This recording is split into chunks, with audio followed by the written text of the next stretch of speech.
Ngayong bisperas ng Pasko, nakatutok ang GMA Integrated News sa sitwasyon sa iba't ibang panig ng bansa. Latest sa Ninoy Aquino International Airport, ihahatid ni Ian Cruz. Nasa Parañaque Integrated Terminal Exchange naman si JP Soriano. Tututukan ni Bernadette Reyes ang mga nagla-last minute shopping sa Quezon City. At mula naman sa GMA Regional TV, mag-uulat sa Boracay sa Aklan si Jan Sala, habang nasa Baguio City si Cindy Salvacio. Tinututukan din natin ang iba pang malalaking balita sa loob at labas ng bansa.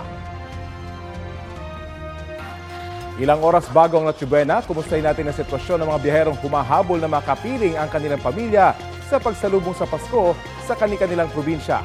Unahin natin ang ilang bus terminal sa ulat on the spot ni Alan Gatus ng Super Radio DZBB. Alan? Ang masasakyan ng mga pasaherong ngayong pa lamang masusugo sa ilang bus terminal sa EDSA Cubao, Quezon City. Ang isang bus company fully booked na ang mga biyahe pa Bicol hanggang sa December 31. Sa ngayon, dagsa pa rin ang mga pasahero papuntang Daig, Camarines Norte at Naga City sa Camarines Sur.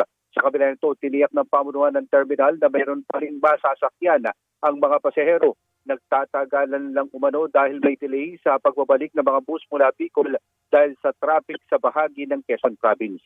Samantala, dagsa pa rin ang mga pasaherong panorte sa bus terminal sa Sampaloc, Maynila ngayong bisperas ng Pasko. Ayon sa mga dispatcher, posibleng ngayon lang bumiyahe ang ilang mga pasahero dahil may pasok sa hapon, habang ang iba ay mas piniling hindi sumabay sa bugso noong mga nakaraang araw. Sa ngayon, fully booked na ang biyahe patungong Tuguegarao City ngayong araw, habang malapit na ring mapuno ang mga biyahe pa Baguio City. Rafi? Maraming salamat, Alan Gatus ng Super Radio DZBB.